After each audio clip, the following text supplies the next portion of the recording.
Welcome to the morning after week 12, the penultimate episode of the penultimate show of the regular season. Here we go. I do have my host here for a little bit. She does have to get back to school here soon. I think you got math you're going on right now? Yeah. Cool. Well, we'll say hi. Ready to go back? Yeah. Okay. We'll talk about our football here and we'll get back to, you can guys get back to your lives, and we will get back to, thanks Emma for waving at everyone, and we'll get back. Quick look at the season almost finale. Here, first of all, we had the Bruisers take down the Little Big Men, 16.5 to 24 currently. Both teams do have a player left. Bruisers were led by a guy named Tyreek Hill, who had a little bit of a good day against the Buccaneers on Sunday. Little Big Men still have not had many points. They do have Benny Snell and Roethlisberger left, so they will have more points coming up. Sasquatch's fall to Team Price is Right, who had a historically awesome Thanksgiving Day game with Antonio Gibson having 3 touchdowns, Amari Cooper having a touchdown and 100 yards, Will Fuller having 2 touchdowns. We'll talk about him in a minute.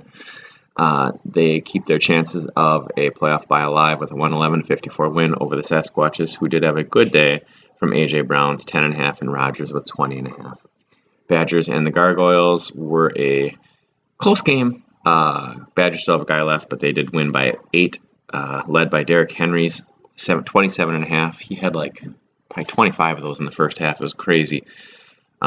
Just dominated the Colts without DeForest Buckner and the defensive line. Gargos had a good day from David Montgomery, who looked explosive with 14 points, and 24 from Mahomes, who also had a good day with 462 yards. Crazy. Dr. Dangerous takes down the Dingoes, 68.5 to 43.5 currently. Both teams do have a guy left. That's why the little asterisk is there.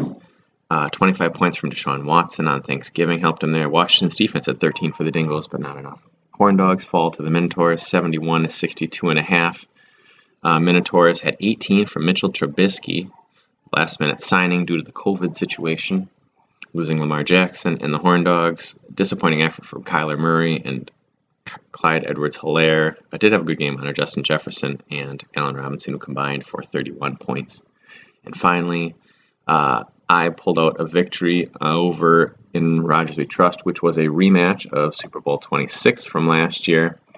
66.5 to 64, thanks to DK Metcalf last night's getting over 8 points.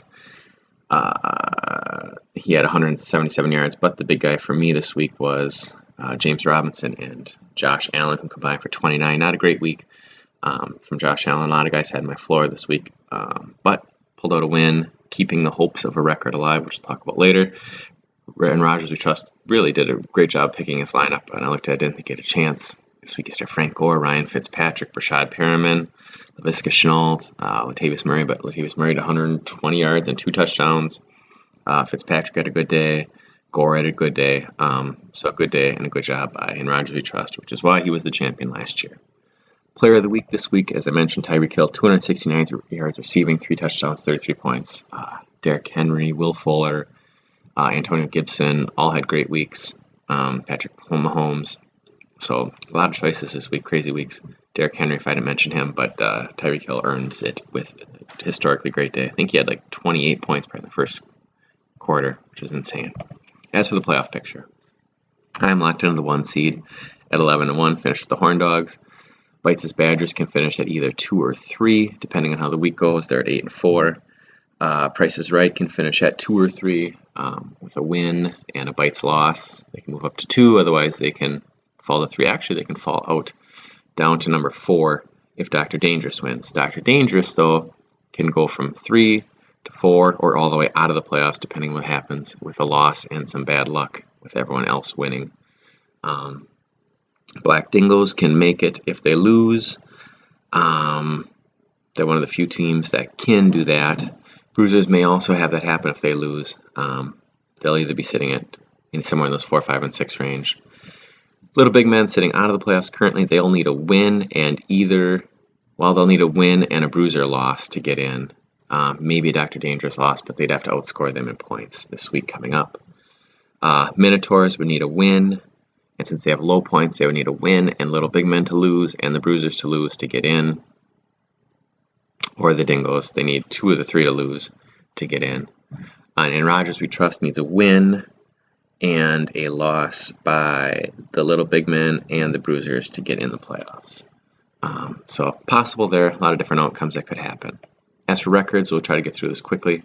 I have a chance to set the record for most points per week. Currently, I'm at like 90, so if I can have a big week, I might be able to pass myself, which in 2018. Also, my 2018 team had 1,172 points. I can set the record with 94 this week. I also can set the record for most wins in a season with 12. No team in league history has ever done that, so 27 years, no one's done it, so hoping for that one. So I was really happy to see Metcalf get me the points last night. And otherwise, a meaningless game for me because I'm locked into one. But I want that record. Fighting Sasquatches have had 949 points plus whatever is scored against them on Wednesday night, which is crazy to say. The record was 1,004 by the Bucks in 2015, so kind of a weird record. No one really thinks about, but he's going to probably get that record easily. Also, the Sasquatches had their 100th loss this year. Joins the club. I think 6 people are in it. Also, the the Horn Dogs set the record now. This is their 20th year, so they move into the second most in league history.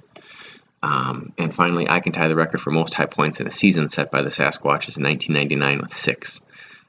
So we'll see how that goes. It's another long record that stood for a long, long time, 21 years. So we'll see. It's gonna be questionable if I can get there. Finally, sorry about your fantasy team. The suspension. Team Price is Right lost the number 6 wide receiver / tight end for the year with Will Fuller suspension. That was big.